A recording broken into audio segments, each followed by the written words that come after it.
con la clase número 12, que es de desastres, intoxicaciones y mordeduras. ¿Ok? Primero vamos a ver lo que son intoxicaciones y mordeduras. Vamos a ver unas definiciones primero, ¿ok? ¿Qué es una intoxicación? ¿Qué es un tóxico? ¿Y qué es un veneno? La intoxicación es la reacción que tiene el organismo a la entrada de un veneno que causa la lesión, como una enfermedad, hasta la muerte. Esta va a variar según el sexo, el estado funcional, la vía de penetración que ha sido de ese veneno y la concentración. ¿Ok?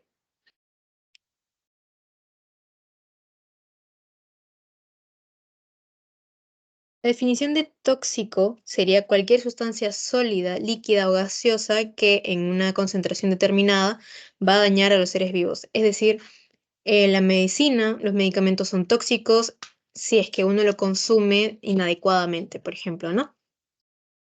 Pero si uno lo consume regularmente o según lo que es la receta, no va a causar un daño tan fuerte como si fuese un veneno cuyo finalidad es causar daño. El veneno es un tipo de tóxico que va a causar daño. A la primera ingesta de este líquido o em, de este alimento venenoso, la persona puede morir, ¿ok? Entonces, conceptos de intoxicación es la reacción frente a una sustancia tóxica que es el veneno.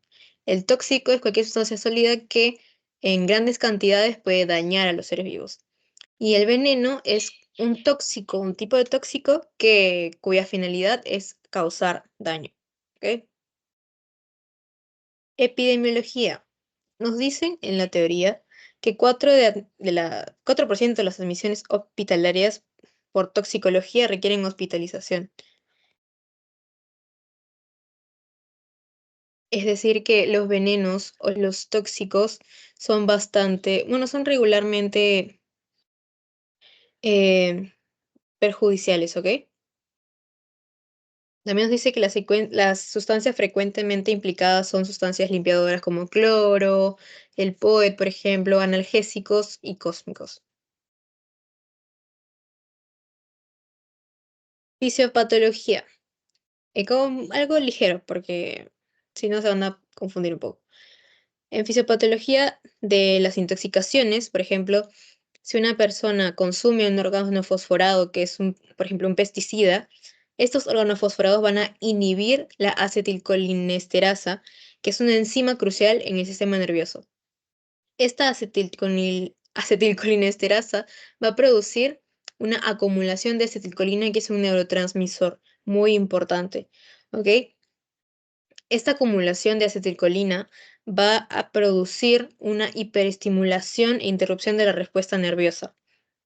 Eso se va a ver muy afectado en lo que es el músculo esquelético, en el sistema nervioso central, y la acumulación de acetilcolina y la hiperestimulación va a causar una inhibición de la esterasa neurotóxica, que es la que mantiene la salud neuronal. Ese es el proceso en el que se da las intoxicaciones. Causas de las intoxicaciones: por dosis excesivas de medicamentos o drogas, como les estaba diciendo, o mala administración de medicamentos, por manipulación de plantas o consumo de plantas venenosas, almacenamiento inapropiado de medicamentos, ingestión excesiva de bebidas alcohólicas o adulteradas, por inhalación de gases tóxicos, como por ejemplo el monóxido de carbono, y la utilización inadecuada de pesticidas, plaguicidas, cosméticos, etc. Las intoxicaciones se van a clasificar en minerales, vegetales y animales. En los minerales se encuentran el consumo, por ejemplo, intoxicación por fósforo, por cianuro, por plomo, arsénico, carbón, plaguicidas o derivados del petróleo. En lo que es la intoxicación vegetal están los hongos, las plantas y semillas silvestres. Y en intoxicación animal están productos lácteos, del mar y carnes que estén en malas condiciones. Las vías de intoxicación van a ser 4: respiratoria, por la piel, digestiva y circulatoria. En el caso de la circulatoria tiene dos tipos, que es la inoculación mediante picaduras de animales que producen reacción alérgica, o directamente inyección de medicamentos endovenosos, como por ejemplo puede haber sobredosis, medicamentos vencidos o por una reacción alérgica a este medicamento. ¿Cuáles van a ser los signos de intoxicación que nosotros vamos a tener que reconocer? Por ejemplo, cambios en el estado de conciencia. Una persona intoxicada puede estar delirando, puede tener una convulsión o puede haber quedado inconsciente después de consumir grandes cantidades de algún tóxico. Va a tener dificultades para respirar, va a haber vómitos, diarrea, quemaduras, mayormente alrededor de la boca, lengua y la lengua y la piel, porque mayormente las personas intoxicadas son por haber bebido una sustancia limpiadora, por ejemplo, ¿no? Mal aliento por las sustancias minerales ingeridas, miosis y midriasis, que en ese caso la miosis es cuando las pupilas se van a contraer y se van a ver bien chiquititas como se ve aquí en la imagen, así. Y la midriasis técnicamente es la expansión de pupilas. Las pupilas de su nivel normal se van a ver mucho más grandes, ¿ok? También va a haber dolor de estómago y va a haber trastorno de visión. Manejo general de intoxicaciones. Nosotros, ¿qué tenemos que hacer en el caso de atender a un paciente intoxicado? En el ABCD tenemos que nosotros evitar la absorción del tóxico. Es decir, nosotros tenemos que prever que la persona bueno, que el tóxico siga pasando al sistema del paciente. Favorecer la absorción del tóxico. La absorción es decir, que el tóxico se pegue a su antídoto. Por ejemplo, más adelante vamos a ver antídotos del consumo botulínico, del alcohol, etcétera, ¿no? Aumentar la eliminación. Nosotros podemos eliminar mediante vómitos y orinas, ¿ok? Y antagonizar la intoxicación, es decir, buscar el antídoto correspondiente a la intoxicación que ha habido. Siempre hay que actuar asegurando con vida al paciente. Es tratar al paciente, no al tóxico. Y si el paciente está consciente, siempre hacer preguntas de cómo lo consumió, qué consumió, hace cuánto consumió, etc. Atención general. Ante una sospecha, siempre hay que revisar el tipo de tóxico, la vía de penetración y cuánto tiempo ha transcurrido. Revisar el lugar para evaluar lo sucedido, para buscar de repente con qué se ha intoxicado esta persona, alejar a la víctima de la fuente tóxica y revisar el estado de conciencia, respiración y pulso. Si hay quemaduras en la boca o labios, siempre administrar agua fría, ¿ok? Si hay vómito, es preferible que se recoja una muestra para analizar, para poder verificar cuál ha sido el tóxico que esta persona ha consumido. Siempre cuando una persona vaya a vomitar o para inducir el vómito, tenemos que colocar al paciente en una posición boca abajo para evitar que el vómito que está siendo vomitado sea ingerido otra vez. Mantener las vías respiratorias libres de secreciones y se sabe que el tóxico ingerido puede ser vomitado. Tenemos nosotros que introducir el dedo o una cuchara hasta la úvula, que es como la bolsita que uno ve cuando abre la boca, cuando ve, por ejemplo, uno abre la boca del paciente, va a ver como una bolsita, una campanilla se llama también. Evitar provocar vómitos si el paciente ha consumido querosene, gasolina o derivados, haya sido intoxicación por eso, si hay quemaduras en los labios y la boca, si las instrucciones del producto lo indican, si está en una situación donde el producto consumido está ahí y ustedes tienen que revisar las instrucciones y ver si es que esto puede ser vomitado o no. Si es que el paciente está inconsciente o presenta convulsiones, no podemos inducir el vómito. Si es que ha pasado más de 2 horas o si ha sido por ingesta de ácido sulfúrico, nítrico o soda cáustica. ¿Ok? Atención específica. Vamos a ver todas las vías de intoxicación y qué atención se tiene que tener en cada una. ¿Ok? Por ejemplo, en vías respiratorias, si es posible, tenemos que cerrar la fuente que causó la intoxicación, porque mayormente las intoxicaciones por vías respiratorias son por inhalación de gases tóxicos. ¿Ok? Para eso tenemos nosotros que ventilar el ambiente, tenemos que abrir las puertas, ventanas y fijo tenemos que alejar al paciente del agente causal. ¿Ok?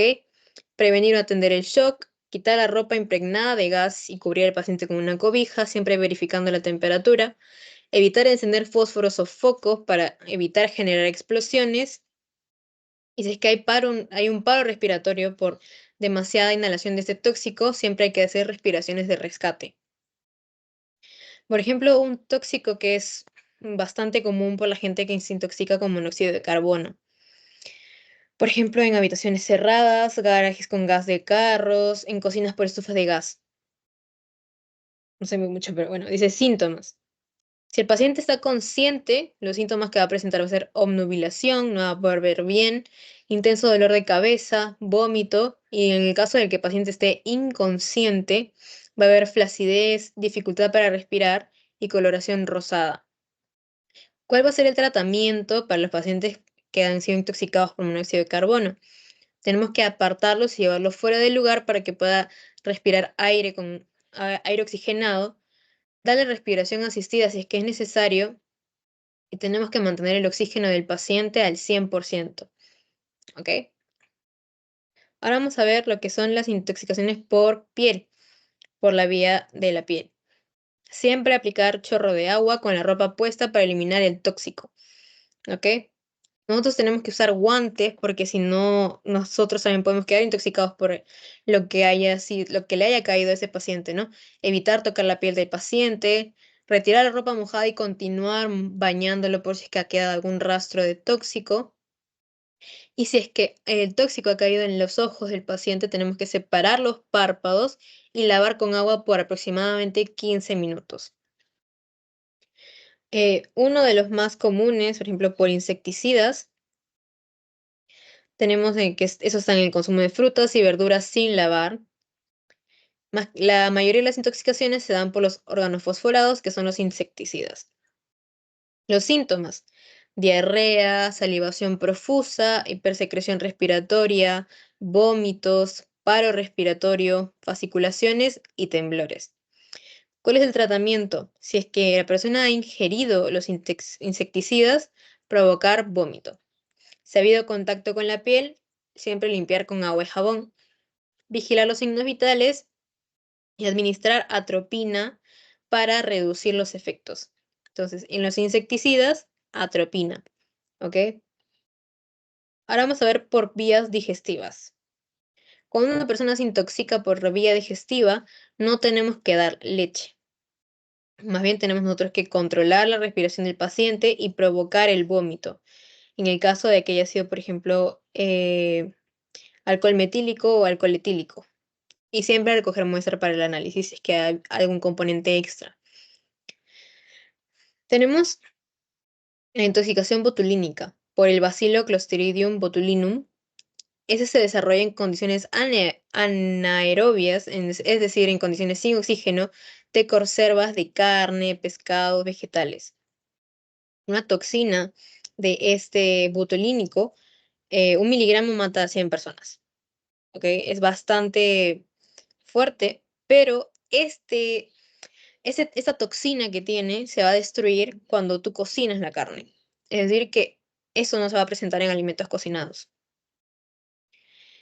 Los síntomas se van a presentar van a estar a partir de las 12 a 24 horas, dolor de cabeza, mareos, diarrea, estreñimiento, defectos en la acomodación de los ojos, va a haber temblores en los ojos, caída de párpados, dificultad para orinar, dificultad para hablar y debilidades en las extremidades. El tratamiento: asistencia respiratoria. ¿Cuál es su antídoto? La antitoxina botulínica. O sea, es súper fácil el antídoto para la intoxicación botulínica, la antitoxina botulínica. Y siempre terapia de soporte y trasladar al paciente al centro de emergencia. Intoxicación por alcohol. La intoxicación alcohólica aguda. Esta va a pasar por diversas fases que dependen de la concentración de alcohol en la sangre. Por ejemplo, si una persona ha tomado demasiado alcohol en una fiesta, ha mezclado demasiados tipos de alcohol y ya a un nivel no de estar borracho, sino de haberse intoxicado por este alcohol. A eso me refiero con que depende de la concentración de alcohol en la sangre para dar como diagnóstico que ha sido una intoxicación alcohólica aguda. Los síntomas son efectos sobre el sistema nervioso central, mareos y vómitos, paso de euforia a embriaguez, es decir, los pasos del emborrachamiento, se podría decir, ¿no? Euforia a embriaguez, que puede culminar en un coma por demasiado consumo de alcohol. Y el tratamiento es siempre evitar deshidratación del paciente. Si es que está consciente y puede beber, se tiene que administrar líquido vía enteral, es decir, vía digestiva, o vía parenteral, que es endovenosa. Siempre vigilar la respiración y colocarlo en posición lateral por si es que vomita y evitar que ese se ahogue, ¿ok? También tenemos intoxicación por preparados de hierro. Estos preparados de hierro se usan bastante en los niños con anemia, entonces ese tóxico en cantidades excesivas se puede dar, por ejemplo, con 2 grajeas de estos preparados de hierro que se usan normalmente, pueden matar a un menor de 2 años. Es bastante fuerte la concentración de hierro que tienen esas grajeas, entonces siempre hay que tener cuidado. Síntomas. Síntomas de los preparados de hierro. Dolor abdominal, diarrea, vómitos de color oscuro por la cantidad de hierro o casi sanguinolentos, palidez y somnolencia. El tratamiento, provocar vómito. Traslado al centro hospitalario y siempre administrar sustancias quelantes. Intoxicación por aspirina, es decir, el ácido acetil salicílico. ¿Ok? La intoxicación en este caso se da por dosis excesivas. Los niños son más propensos a tener este tipo de intoxicaciones por el mal almacenamiento que tienen los padres de este medicamento, ¿no? Lo dejan a vista de un niño y el niño, pues, en su inmadurez puede pensar que es, por ejemplo, un caramelo o etcétera, y pues consume esta aspirina en dosis excesivas. Los síntomas de intoxicación por aspirina son alteraciones digestivas, dolor abdominal, vómitos, a veces con sangre, respiración agitada, aumento de temperatura y sangrados digestivos. El tratamiento para la intoxicación por aspirina es beber agua con bicarbonato inmediatamente, ¿ok? Y siempre el traslado del paciente al centro de emergencia. Intoxicación por sedantes, que se da bastante, ¿no? Son raras a pesar del gran consumo de estos medicamentos. Los síntomas duran de 24 a 48 horas. La persona raramente muere, solamente si consume alcohol simultáneamente. ¿Ok? Nunca consumen alcohol mientras toman algún medicamento porque puede causar también una intoxicación. Sí. Los síntomas. Somnolencia, porque los sedantes mayormente son para ayudar a las personas para dormir. Apatía, incoordinación muscular y depresión respiratoria, es decir, hipoventilación. Va a estar hipoventilando este paciente. ¿Cuál es el tratamiento? Vigilar la respiración, dar café o té y administrar frumacenil. Intoxicación por estimulantes del sistema nervioso central, por ejemplo, la anfetamina, cocaína, estictina y antidepresivos. Los síntomas de esta intoxicación van a ser excitación, y junto con esa excitación el paciente se va a deshidratar, va a haber agitación motora y posterior de una fase depresiva va a haber coma. Como está tomando antidepresivos, esta persona, después de tener una fase depresiva, al consumir estos estimulantes para el sistema nervioso, va a intoxicarse y va a llegar a un coma. El tratamiento es provocar el vómito y trasladarlo al centro de emergencia más cercano. Y finalmente, por vías circulatorias, el traslado siempre es inmediato y dar atención según la manifestación de la intoxicación.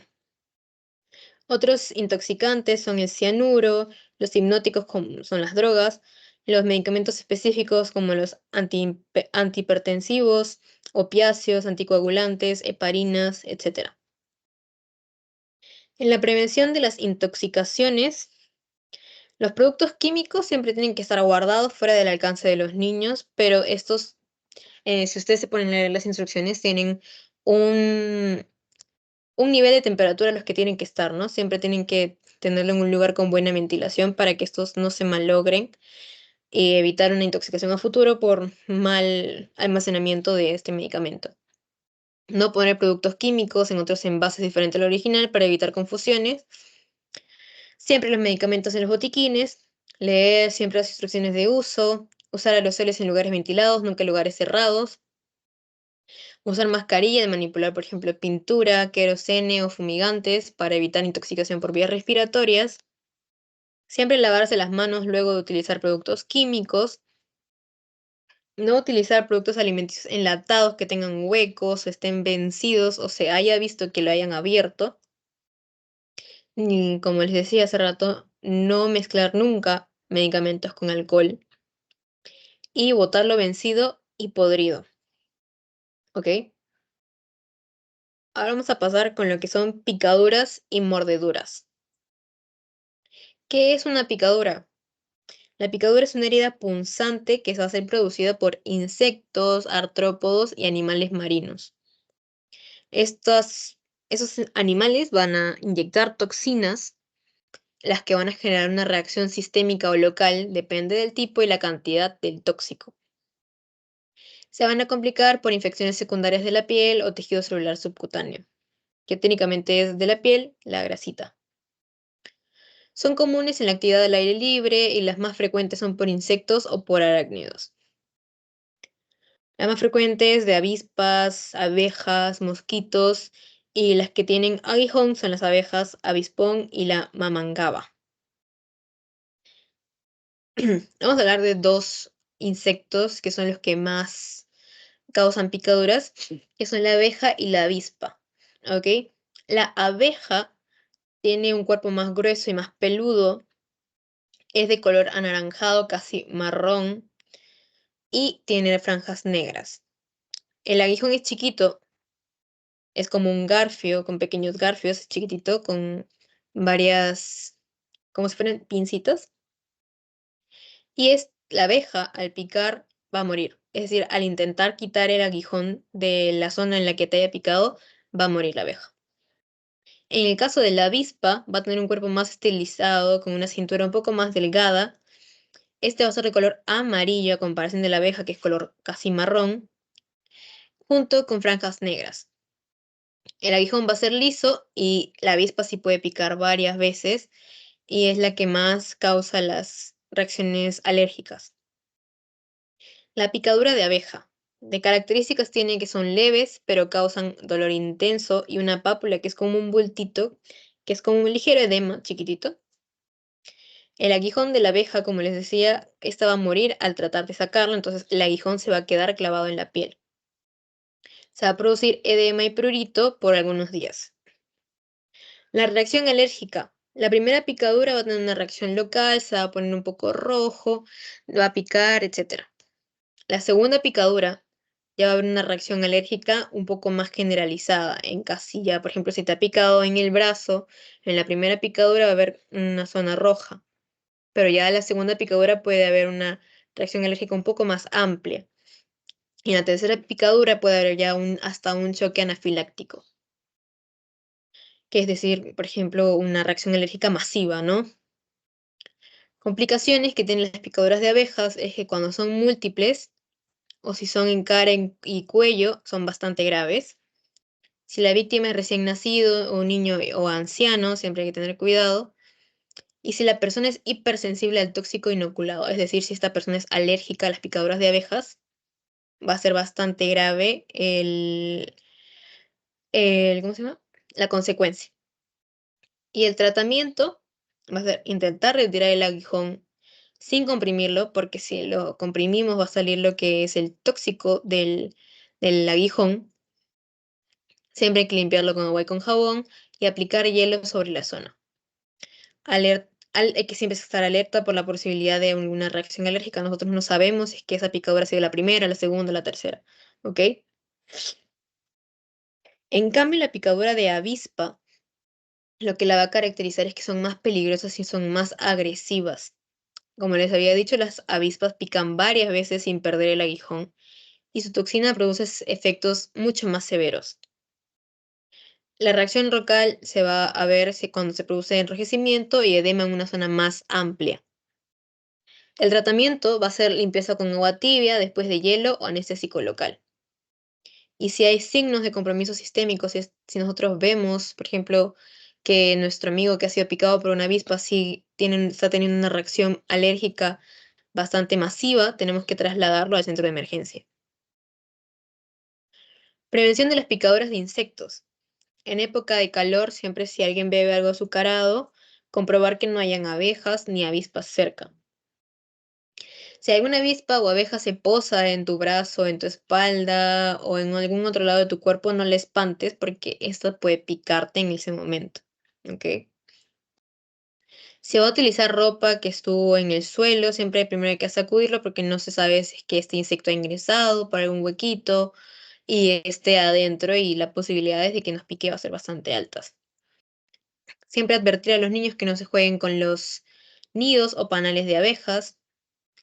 Y cuando salgamos al campo, siempre utilizar colores poco llamativos ni perfumes, ¿ok?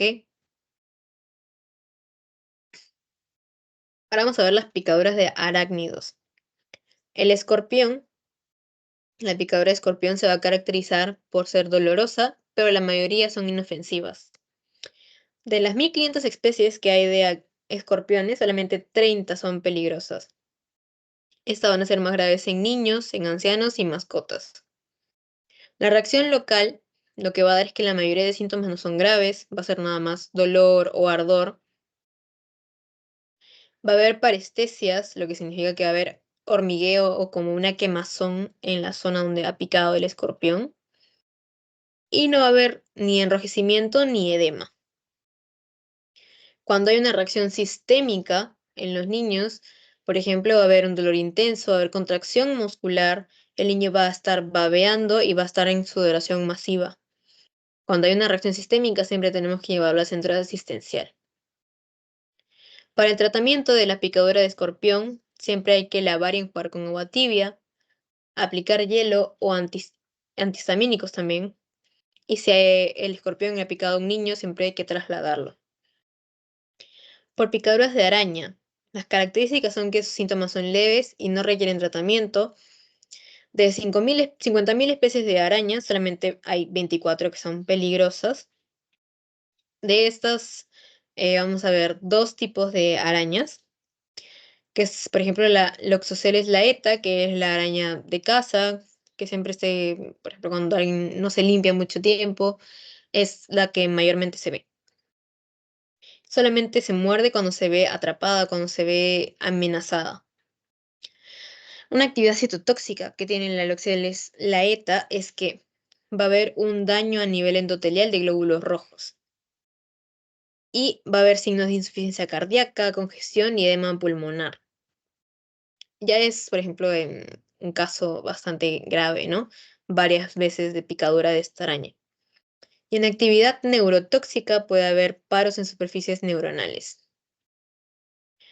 Pero eso se da más que nada cuando ya es bastante constante o la araña ha picado muchas veces. Y luego tenemos otro tipo de araña, que es la viuda negra, que es un poquito más letal, bueno, no tan letal, un poquito más peligrosa. La persona no va a sentir la mordedura de la viuda negra, pero te van a aparecer como dos puntitos consecuentes, que eso te va a poder como dar una señal de que te ha mordido una viuda negra o una araña de repente probablemente, ¿no? El dolor localizado va a ser intenso y van a haber calambres en la zona. A ver, rigidez abdominal por el dolor y dificultad para respirar. También se van a presentar náuseas, vómitos, sudoración y hasta shock.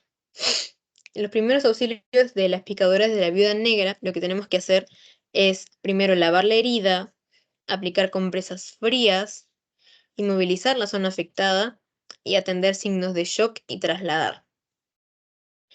Para la prevención de estas picaduras de araña, siempre hay que estar en zonas, por ejemplo, al estar en zonas habitadas por arañas y escorpiones, siempre hay que sacudir la ropa y los zapatos. Como les decía anteriormente, cuando en el caso de las abejas y avispas, ¿no? Esos también se pueden ingresar por algún hueco, algún orificio, y nosotros al no darnos cuenta o tal vez pensamos que no puede entrar algún insecto, no verificamos que la ropa esté limpia y nos colocamos la ropa y ya nos puede picar un mosquito o una de estas arañas. Siempre tener cuidado al entrar a depósitos húmedos, por ejemplo, el desierto, hay en los barros, ¿no? Porque ahí se encuentran más que nada esas arañas. Ahora vamos a ver lo que son las mordeduras. ¿Qué es una mordedura? Es una herida penetrante con laceración, desgarro o abulsión de tejidos causados por los dientes del animal. Esta herida va a ser infectada por la presencia de bacterias en la boca del animal que nos haya mordido. La gravedad obviamente va a depender del tipo de animal, del tamaño del animal, de la fortaleza y agresividad con la que ha sido la mordedura. Vamos a ver las más típicas, por ejemplo, la mordedura de perro. Esta va a depender del tamaño del perro, pero usualmente son punzopenetrantes y pueden producir desgarro en la piel y en tejidos profundos hasta, por ejemplo, hasta la grasa, se podría decir, ¿no? Poquito, dermis, más o menos, epidermis, dermis. La boca del perro está contaminada, es decir, que esta mordedura de perro te puede causar una infección, va a haber un riesgo de infección. Y los primeros auxilios siempre va a ser limpiar la herida con mucha agua y jabón para evitar la infección, controlar la hemorragia, secar y cubrir la herida. Y jamás suturen heridas contaminadas porque esto va a empeorar la situación de la mordedura. ¿Ok? Otro tipo de mordeduras bastante frecuentes son las mordeduras por las serpientes. Estas afectan casi siempre a las extremidades por el mismo hecho que la serpiente solamente se moviliza por el piso. Síntomas van a depender de la cantidad, de la potencia y naturaleza del veneno, así como también la especie de la serpiente que haya mordido. Solamente el 5% de mordeduras de las serpientes van a provocar la muerte. La gravedad va a aumentar si es que esa serpiente es más grande y más joven. Si la mordedura es en la cara, es en el tronco o es en algún vaso sanguíneo importante. Y si es que es en un niño o en un anciano. Los síntomas. Uno va a ver marcas de dientes como dos punciones donde haya mordido a la serpiente. Va a haber dolor y va a haber inflamación. Algunas van a tomar color intenso, se van a inflamar y van a tener edema, es decir, gangrena. Van a haber náuseas, mareos, vómitos, hormigueo, parálisis, fatiga, dificultad respiratoria, sangrados o hasta discrasias sanguíneas. Los primeros auxilios de la mordedura de serpiente van a ser alejar a la víctima de la zona para evitar más mordeduras, víctima siempre en reposo y desinfectar con povidona ayodada, jamás chupar el veneno y no hacer incisiones en la herida porque esto va a provocar que el veneno penetre mucho más fácil, ¿ok? Y eso va a ser hasta lo que es intoxicaciones y mordeduras. Les voy a dar un break aprox de 10 minutos porque se viene un tema un poco más fuerte que es el tema de desastres que va a demorar un poquito más. Así que les voy a dar un ligero break y regresamos en 10 minutos. Con lo que es lo de la teoría de desastres, que forman parte también de la S12. Introducción tenemos algunos datos que en los últimos 20 años estos desastres han causado, lo vamos a dividir en tres componentes. El componente de mortalidad ha causado aproximadamente pérdidas de 3.000 personas por año y 4 millones en los últimos 20 años. ¿Ok?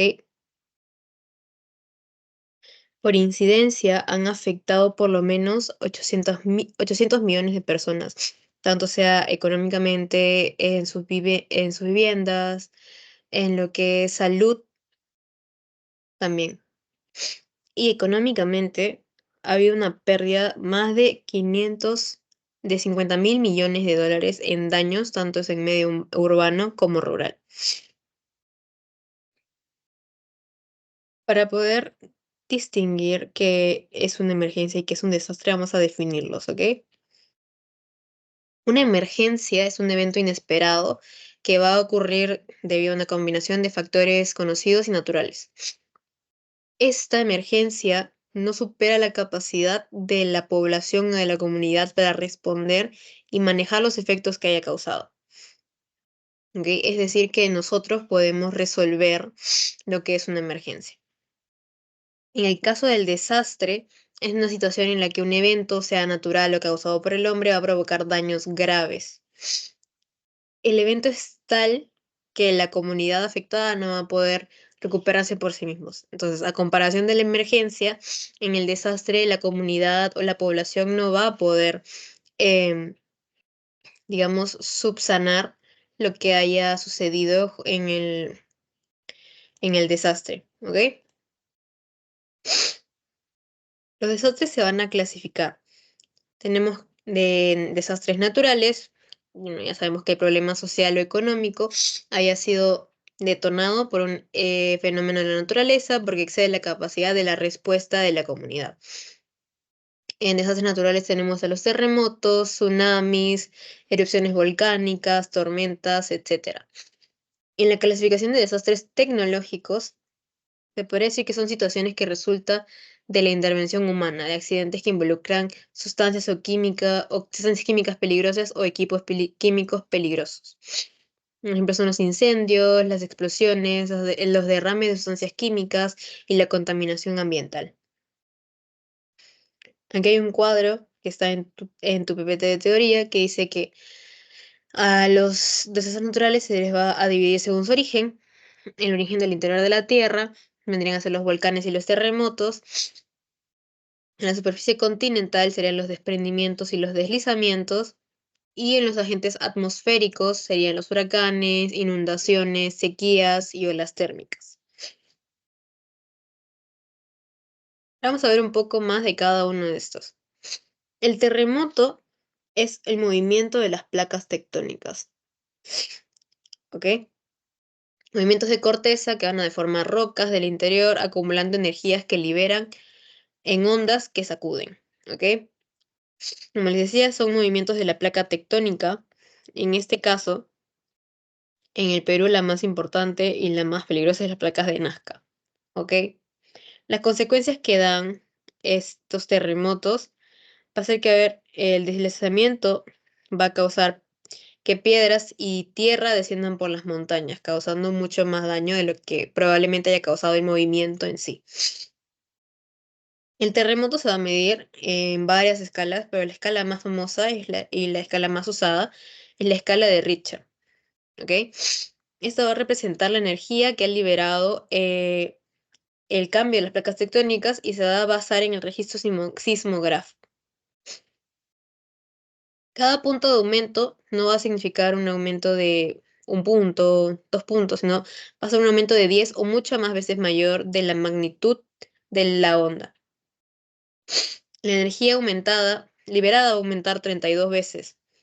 Como les había estado diciendo, una magnitud de 4 no es el doble de una magnitud de 2, sino 100 veces mucho más fuerte. Ya, la magnitud de la escala de Richter, por ejemplo, aquí tenemos de menos de 3.5, los efectos que va a generar es que no se va a sentir, pero sí se va a registrar. De 3.5 a 5.4 es que se va a sentir, pero solamente va a causar daños menores. De 5.5 a 6 es que va a ocasionar daños ligeros, edificios o otras estructuras a un radio de 10 kilómetros. De 6.1 a 6.9, este ya es un poco más fuerte, va a ocasionar daños severos a un radio mucho más grande de los que son 10 kilómetros. De 7 a 7.9 es un terremoto mayor y va a causar graves daños en un radio de 100 kilómetros. Y un terremoto de 8 puntos o mayor es un gran terremoto. Es una destrucción total de comunidades cercanas y los daños se van a hacer dentro de un radio de 1000 kilómetros de distancia. Hay otra escala, que es la escala de Mercalli. Esa se va más que nada a basar sobre el efecto producido y la sensación percibida del pueblo. Es decir, que para poder determinar en la escala de Mercalli un terremoto, va a depender de la energía, de la distancia, dónde se produjo ese terremoto, cómo han llegado las ondas y cómo la gente sintió este terremoto. Tiene 12 niveles. Por ejemplo, el primero es imperceptible para el ser humano. La segunda es que las lámparas oscilan. El tercero es que los coches se mueven ligeramente. El cuarto es que vibran las ventanas. En el quinto caen cornisas y se rompen cristales. En el sexto va a haber inquietud en la población. Caen chimeneas. En el séptimo, daños en las estructuras de los edificios. En el octavo va a haber una alarma general. Ya va a haber caídas de muros y estatuas. En el noveno ya el pánico va a ser mucho mayor. Las personas van a empezar a asustarse mucho más, van a haber grietas en el suelo. En el 10 va a haber torsión de raíles de ferrocarril. En el 11 puede haber pocos edificios en pie, ya es una magnitud mucho más grande. Y en el 12 ya sería una destrucción total, así como se podría decir como el puntaje de 8 en la escala de Richter. Ahora vamos a hablar sobre lo que son los huracanes. Los huracanes técnicamente son vientos que sobrepasan los 24 kilómetros por hora. El huracán se va a generar debido a una interacción que va a haber en el aire caliente. Del aire caliente hay un método que viene del Océano Pacífico más aire frío, generando un tipo de, como se puede decir, como un embudo que va a empezar a girar y esto va a moverse por montones de lados, absorbiendo todo lo que se cruce con él. En el caso de los tsunamis, la definición es cuando el suelo del océano en un borde de la placa tectónica se va a elevar, se va a descender de pronto. Esto va a desplazar el agua, haciendo que ésta se forme en olas, lo que va a volver un tsunami. Y la diferencia entre el tsunami y la inundación es que el tsunami va a ser debido a como si fuera un efecto colateral de un temblor o un terremoto, y la inundación va a ser debido a lluvias. ¿Ok? La mayoría, el 80% casi de los tsunamis en el océano, son en el Océano Pacífico debido a que está el cinturón de fuego. Es bastante importante el cinturón de fuego.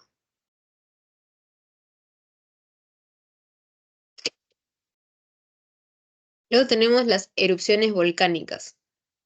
Estas van a ser una consecuencia del aumento de temperatura en el magma. ¿Qué es el magma?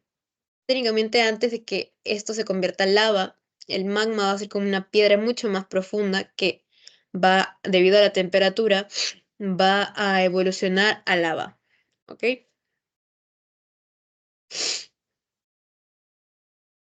Es el paso de magma, cenizas y gases del interior a la superficie. Su violencia o lo que va a causar va a radicar y se va a estar relacionado con la acidez de la lava y la riqueza en gases que son bastante tóxicos.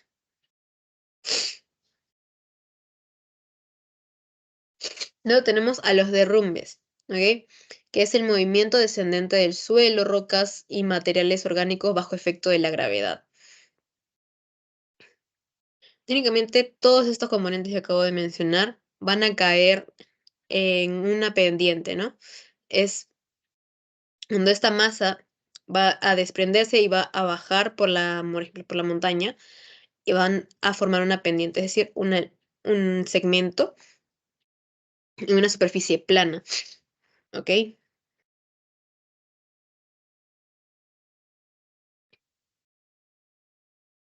Luego tenemos las tormentas. Estas se van a formar debido a una combinación de factores atmosféricos que van a involucrar el calor, la humedad y movimientos ascendentes del aire. Técnicamente es cuando el aire caliente va subiendo y ya se encuentra en la atmósfera. Este aire caliente se va a condensar y va a provocar las tormentas. Las tormentas vienen acompañadas siempre de vientos fuertes, de lluvia, truenos, nieve y granizo. Y finalmente, como desastres naturales de los que nos mencionan en la teoría, son el alud y el huaico. En el caso del alud, se forman cuando las capas de nieve que están acumuladas son inestables y técnicamente al haber demasiada cantidad se van a deslizar. ¿Ok? El huaico va a ser cuando demasiada lluvia va a saturar el suelo de áreas montañosas y va a provocar el desprendimiento y rápido descenso de una masa de tierra. Es decir, que por ejemplo, cuando hay una quebrada y está lloviendo, todo aquello que esté en el camino de la lluvia se lo va a llevar y va a desprenderlo y va a bajar súper rápido, causando bastantes daños. Tenemos los desastres naturales por fenómenos hidrológicos. Vendrían a ser las inundaciones, las sequías y las heladas. Las inundaciones son originales por lluvias torrenciales o deshielos, como les decía, comparación del tsunami. Y las consecuencias es que estas van a perturbar la economía agrícola porque este agua va a malograr y va a arrastrar lo que es la capa fértil y va a contaminar todo aquello que, por ejemplo, los campesinos habían plantado. Luego de las sequías va a ser por falta de agua potable o por disminución del río de caudal por altas temperaturas, por agotamiento de napas freáticas. Te dan un caso que es el caso de Sahel, que fue una sequía bastante fuerte entre 1969 a 1973, en el cual más de 200.000 personas murieron de hambre, muchas personas tuvieron que emigrar y muchas personas incluso tuvieron que incluso hasta traficar la comida por el mismo hecho de que la sequía no permitía alimentar al ganado y esto no permitía importar la carne, llevar la comida a todos los lugares. Y luego tenemos las heladas, que técnicamente es el descenso de la temperatura a punto de congelación del agua. Esas van a tener consecuencias el daño de la flora y la fauna debido a las bajas temperaturas. Ahora vamos a determinar qué es una situación vulnerable en un desastre. Ser vulnerable a un fenómeno natural es ser propenso a sufrir daño y ser bastante difícil a recuperarse de lo que haya sucedido en el desastre. Una persona en situación vulnerable es cuando la gente ha poblado terrenos que son no aptos para viviendas. Por ejemplo, por el tipo de suelo, no sé si han visto, hay, por ejemplo, por el río Rímac, hay como casitas muy cerca al río. Ese tipo de suelo no son bastantes estables, por el mismo hecho que puede haber un huaico y se puede llevar la casa completa, ¿no?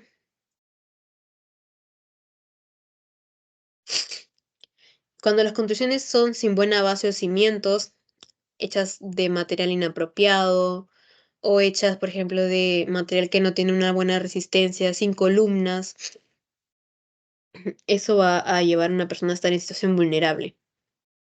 Y cuando no pueden satisfacer sus necesidades por baja estabilidad económica, por falta de ingreso o por un ingreso insuficiente.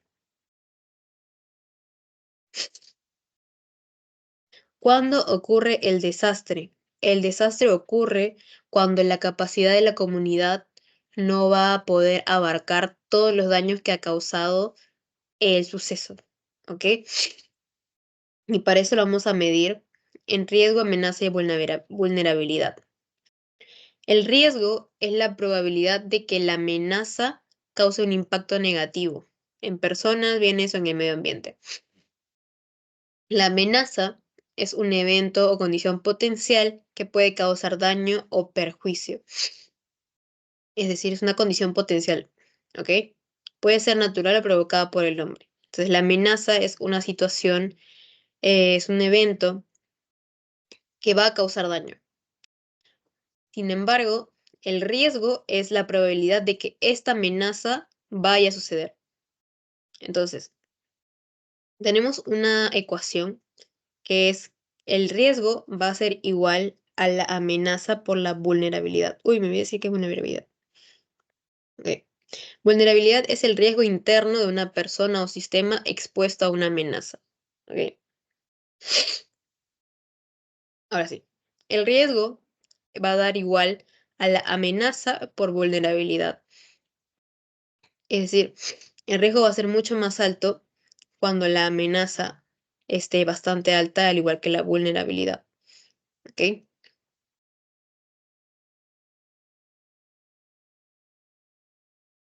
Hay ciclos del desastre. Está el antes, el durante y el después.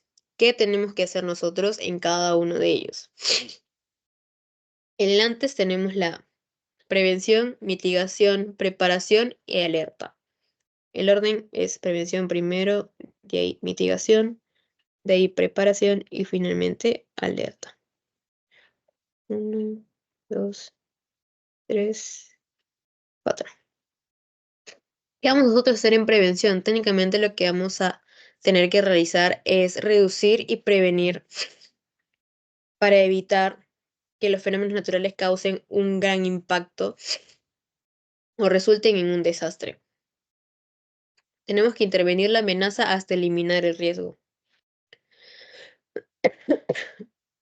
En mitigación, lo que se va a hacer es que es un resultado de una intervención dirigida a reducir el riesgo. Ojo, en la mitigación se va a reducir el riesgo, no se va a eliminar.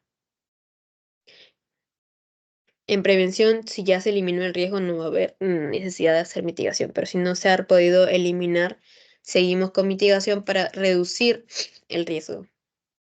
En tercero, en preparación, tenemos que tener las medidas y acciones necesarias para reducir el daño y reducir a la cantidad mínima de pérdidas de vida.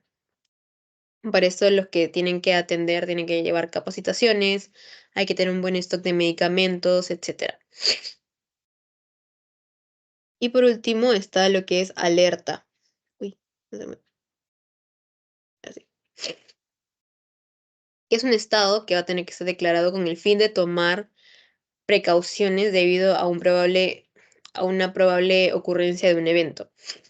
La alerta tiene que ser accesible, inmediata, coherente y oficial. Cualquiera no puede determinar un estado de alerta. Luego tenemos el durante. En el durante tenemos que nosotros tener una respuesta rápida. Tenemos que tomar acciones que tienen como objetivo salvar la vida. También reducir sufrimiento y reducir pérdidas de propiedad. ¿Ok? Entonces, en el durante está la respuesta. En el después tenemos a la rehabilitación y la reconstrucción. La rehabilitación va a ser recuperación a corto plazo de servicios básicos e iniciar la reparación de daños físicos, emocionales, sociales y económicos. Y en reconstrucción va a ser el proceso de reparo a mediano y largo plazo del daño que haya causado, tanto físico, social y económico, el desastre.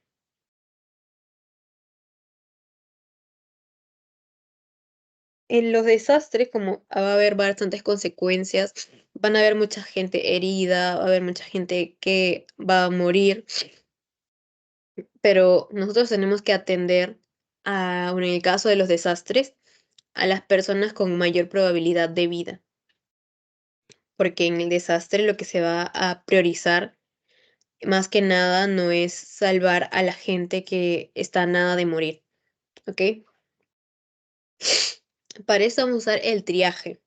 ¿Qué es el triaje? Ese es un método de clasificación rápida de pacientes en un desastre. Bueno, también se pueden utilizar en una emergencia. Estas van a variar según la edad, la probabilidad de sobrevida y de padecimientos concomitantes. El triaje tiene que darse por médicos con experiencia. Cualquiera no puede hacer triaje. Y en el triaje de desastres, el que más va a estar bastante presente es el triaje short. ¿Ok? El short viene, bueno, es la mnemotecnia es, por ejemplo, la S de sale caminando, la H de habla sin dificultad, la O de obedece órdenes sencillas, la R de respiración y la T de taponar heridas, hemorragias, perdón. Entonces vamos a ver lo que dice la imagen. Si una persona puede caminar, se va a categorizar como el color verde, ¿ok? Pero si esta persona no puede caminar, descartamos verde y pasamos al siguiente color. Si esta persona habla sin dificultad y obedece órdenes sencillas, va a ser de color amarillo. Si habla sin dificultad pero no obedece órdenes sencillas, ya no puede ser amarillo. El amarillo tiene que contar como ambos, ¿ok? Entonces, Si no tiene alguno de ellos, vamos a pasar a los siguientes dos colores, a los últimos dos colores que son el rojo y el negro. Si esta persona respira y tiene signos de circulación, bueno, si esta persona respira más que nada, se va a poner de color rojo. Pero si esta persona no respira, se va a categorizar como color negro. Hay tipos de triaje, ¿ok? Vamos a ver primero el tipo de triaje por niveles. Se divide en tres, en nivel 1, 2 y 3. En el nivel 1, primero tenemos que hacer una evaluación diagnóstica inicial de los lesionados, un auxilio inmediato en caso de personas con compromiso de vida, clasificar a los lesionados de acuerdo con la evaluación inicial, que viene a ser el ABCD, y trasladar al módulo de estabilización más cercana. Ya cuando se llega a este módulo de estabilización, empieza el nivel 2. Aquí se va a revisar de nuevo al paciente, se va a revisar de nuevo la prioridad en la que se le ha calificado. Van a estabilizar a las personas lesionadas según la valorización que le han puesto en el triaje nivel 1. Van a trasladar a unidades hospitalarias con más experiencia, por ejemplo, en el lesionado que haya tocado. Y siempre llevar un registro de la gente lastimada. Cuando ya se llegue al hospital, nuevamente se tiene que revisar la prioridad para ver si es que está correcto el color que le han colocado. Brindar tratamiento hospitalario a los lesionados. Si es que se necesita una cirugía, algún rayo X, siempre tienen que planear la utilización de estos salones. Y según la complejidad, trasladar a las instituciones especializadas en la lesión que tenga el paciente. Otro tipo de triaje es por prioridad. ¿Ok? Hay 4 prioridades. En la prioridad 1 van a considerar lo que es la emergencia súbita externa. Esta se va a categorizar como color rojo. Problemas de urgencia mayor, por ejemplo, fracturas abiertas, van a categorizarla como color amarillo. Urgencias menores como fracturas ligeras, quemaduras ligeras de primer grado, van a categorizarse como color verde. Y muerte súbita, en la prioridad 4, ya va a ser categorizado como color negro. Por el código internacional, se dice que a los pacientes estables se le coloca el color verde. A los pacientes que pueden esperar, que tengan lesiones que pueden tener un rango de tiempo de espera relativamente largo, le va a categorizar como amarillo. Al paciente agudo que tenga algo, por ejemplo, como un TEC o alguna lesión con compromiso de vida bastante alto, se le va a categorizar como color rojo. Y al paciente muerto se le va a categorizar como color negro. En casi la mayoría de los triajes con colores, a los pacientes muertos se le califica con color negro. Por ubicación tenemos el prehospitalario y el hospitalario.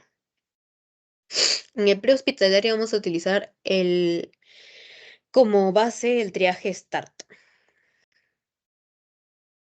Para eso vamos a llevar 7 pasos, ¿ok? En el primer paso vamos a consultar a las personas que pueden caminar que se acerquen a nosotros. Aquí vamos a calificar a estos pacientes como color verde, ¿ok? Como segundo paso, vamos a verificar a los pacientes que no pueden caminar para ver si es que estos respiran o no.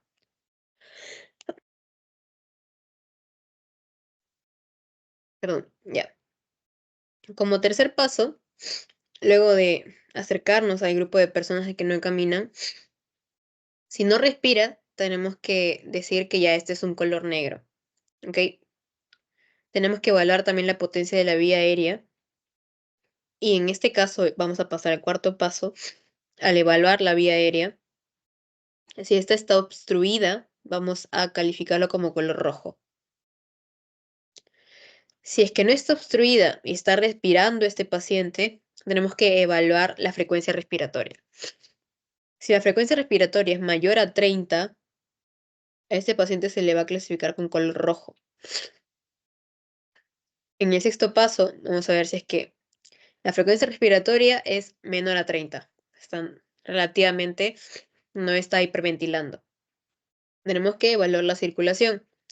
Si el pulso es mayor a 100 y el llenado capilar se demora más de 2 segundos, tenemos también que clasificar a este paciente con color rojo. Y en el séptimo paso, en el caso de que el pulso fuera menor a 100 y el llenado capilar es menor a 2 segundos, se va a evaluar la conciencia. En este caso, si el paciente está inconsciente, se le va a clasificar como rojo. Pero si el paciente responde al llamado, va a clasificarse como color amarillo. ¿Ok? Siguiendo con el triaje por ubicación, en el triaje hospitalario vamos a tener también el color negro, pero como les digo, el color negro va a ser ya cuando la persona está completamente casi a nada de morir. Y el color rojo en el triaje hospitalario se va a requerir estabilización inmediata y comprende las víctimas, por ejemplo, que tienen pacientes con shock, con disnea, pacientes con TEC, pacientes hemorrágicos, con pacientes con Glasgow de 4 a 8 e intoxicación por inhalación. Por triaje hospitalario, el color amarillo va a determinar los pacientes que requieren vigilancia, pero puede diferirse un poco la atención, es decir, la respuesta o la atención puede demorar un poco más en este caso, ¿no? Aquí vienen los pacientes con riesgo de shock, pacientes que tienen fracturas abiertas, quemaduras severas, pacientes inconscientes, pacientes con dolor torácico y pacientes con un Glasgow de 9 a 13. El tipo de triaje hospitalario en el color verde es un paciente que puede esperar, que no requiere tratamiento. Aquí vienen a ser lo que son las fracturas menores, heridas y quemaduras menores, como las quemaduras de primer grado, trabajos de parto normal y lesión medular lumbar. Y finalmente, lo que queda, lo que es desastres, tenemos la Brigada de Defensa Civil. Es una población organizada para actuar en desastres. Es decir, son los que nos van a ayudar en el caso de que haya un terremoto o un evento masivo que cause bastantes daños. ¿Cuál es el perfil que tiene que tener este brigadista? El brigadista tiene que gozar de buena salud, tanto física como mental. No tiene que tener antecedentes penales ni nada por el estilo. Tiene que estar consciente de que es voluntario, de que no va a haber bueno, no sé si les pagan o no, no soy muy segura, pero tiene que estar consciente de que este trabajo conlleva mucho riesgo. Tiene que estar entre los 16 a 40 años, preferiblemente que sea mayor de edad. Tiene que tener una disponibilidad de 24/7. Tienen que estar disponibles en el momento en que suceda, puede suceder en cualquier momento. Y tiene que ser respetuoso y disciplinado. Hay tipos de brigadas, ¿ok? Por ejemplo, la brigada de evacuación, técnicamente van a ayudar en todo lo que es, por ejemplo, antes de la emergencia, tienen que reconocer zonas de peligro. Ay, no, muy grande. Ahí. Reconocer zonas de peligro.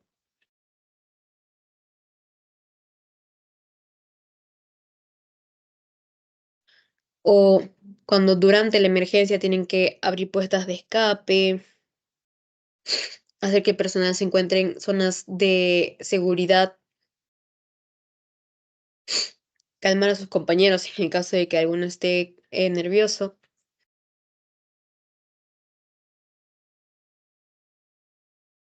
Y después de la emergencia, esta brigada de evacuación van a recorrer las instalaciones para ver si es que hay algún personal atrapado, para ver si es que las personas están calmadas y si no hay que promover la calma, animar a la gente, etcétera.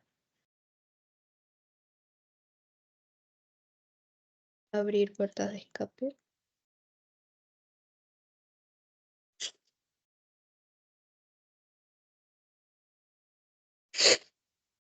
etc. La brigada de primeros auxilios lo que van a hacer es siempre organizar el botiquín antes de una emergencia, por ejemplo. Organizar botiquín.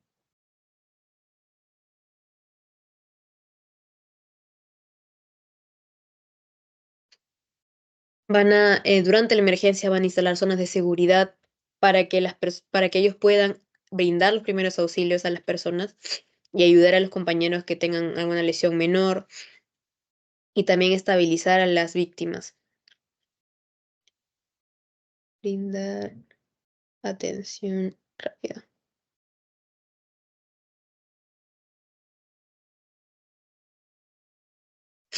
Y después de la emergencia, lo que ellos van a hacer es clasificar según prioridades de atención y proporcionar atención médica o psicológica.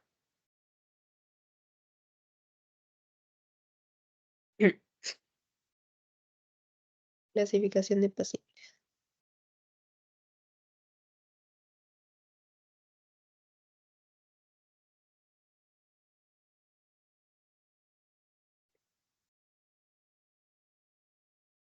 Finalmente tenemos la brigada de primeros, no, digo, de seguridad y contra incendios.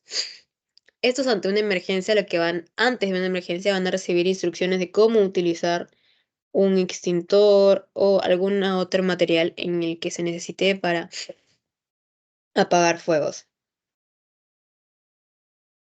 Recibir instrucciones, capacitación.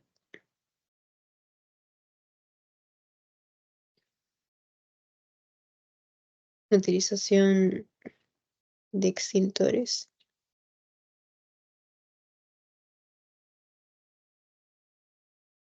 Durante la emergencia, lo que ellos van a hacer es, por ejemplo, cortar flujo eléctrico en el caso de que esto haya causado el incendio. Si hay incendios que ellos no pueden controlar, avisar a los bomberos y combatir el fuego con lo que ellos puedan, a lo que esté al alcance de ellos. Y después de una emergencia, ellos tienen que localizar también, así es que hay algún personal atrapado, y recorrer las instalaciones para verificar si es que también, aparte de personal, hay pacientes que no hayan podido hallar. Sí,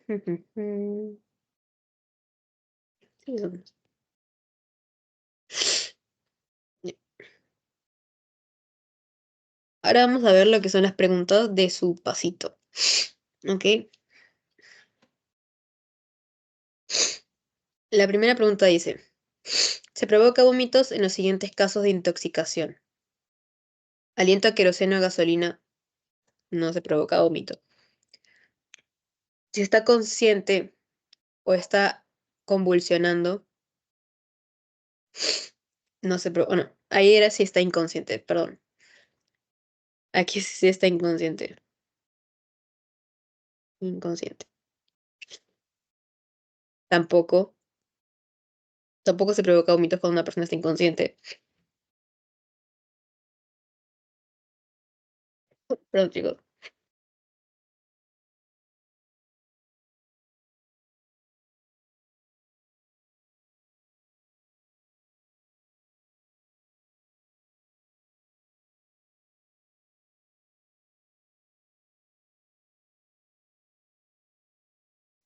Ya, perdón.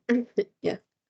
Si es que esta persona ha tenido más de 2 horas de haber ingerido el tóxico, no se produce vómito tampoco en este caso. Quemaduras en la cavidad oral, tampoco se produce el vómito. Entonces la respuesta sería ninguna de las anteriores. ¿Ok? ¿En qué casos tenemos que provocar vómito en caso de intoxicación? Por ejemplo, en lo que es alcohólica aguda, para los pacientes que han ingerido grandes cantidades de alcohol, pacientes que han consumido, por ejemplo, lo que es lo de intoxicación por intoxicación botulínica, lo que es por intoxicación por alimentos, la intoxicación por eso componentes, por compuestos de hierro también. Entonces, en este caso sería la respuesta a ninguna de las anteriores. Sobre las picaduras de abejas, marcar lo correcto. No tiene gravedad si ha sido en la cara o en el cuello. Eso es falso.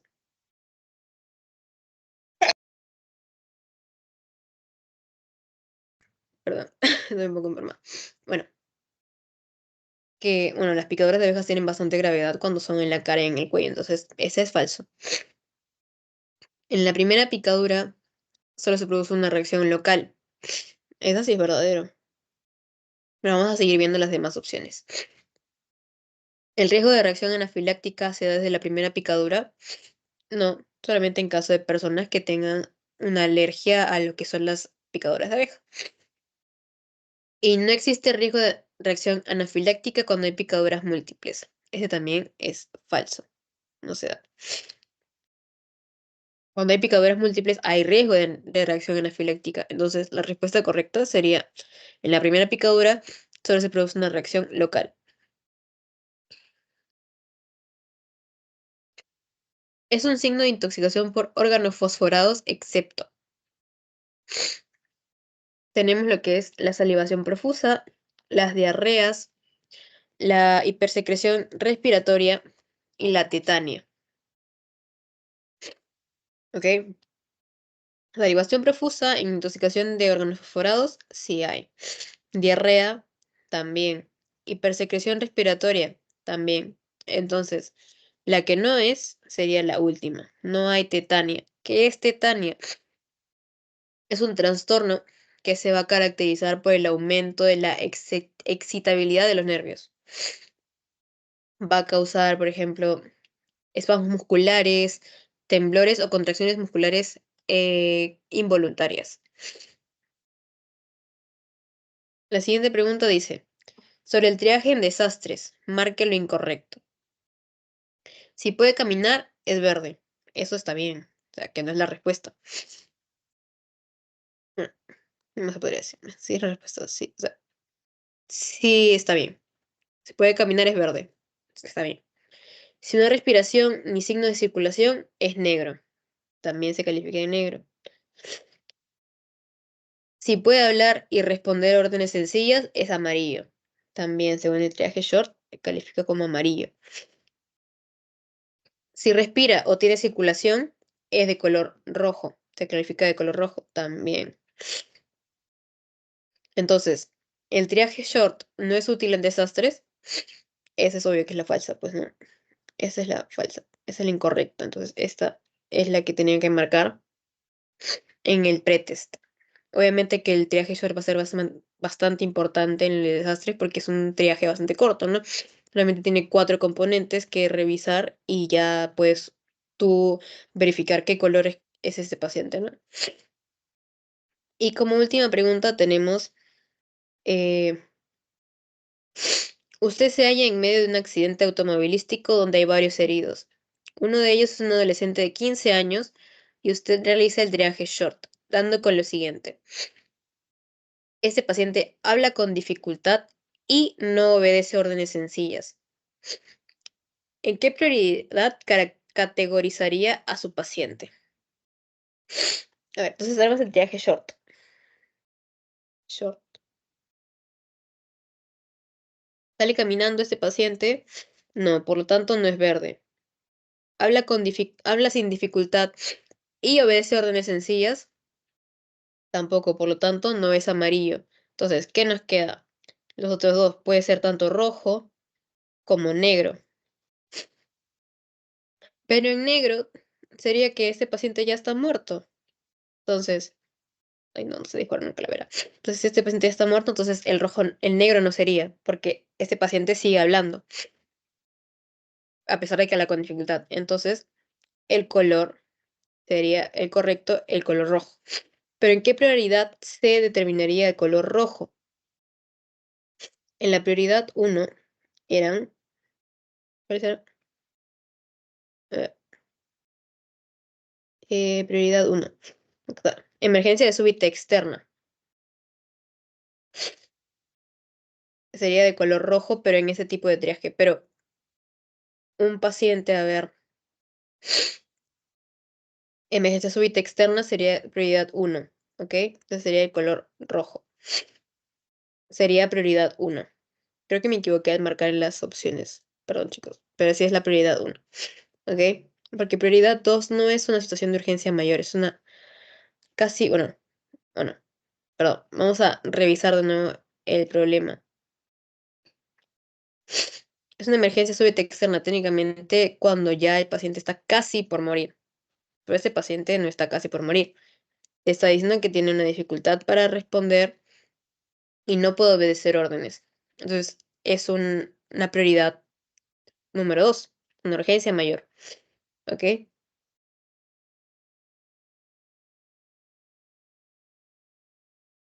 Bueno, no está específicamente, no es de color amarillo, porque en este caso el triaje por niveles, digo, por prioridades, se califica diferente. Pero aquí sería prioridad 2, aunque lo voy a verificar bien, porque esta pregunta es de otros exámenes mucho más antiguos. Entonces voy a verificarla bien para ver si la cambio o queda a favor de ustedes probablemente. Así que, bueno, chicos, hasta aquí ha sido la asesoría de hoy. Ha sido un poco bastante larga, pero es un tema bastante largo el de intoxicaciones con desastres. Y les voy a pasar el post por el grupo de WhatsApp, así que estén atentos y muchas gracias por haber asistido.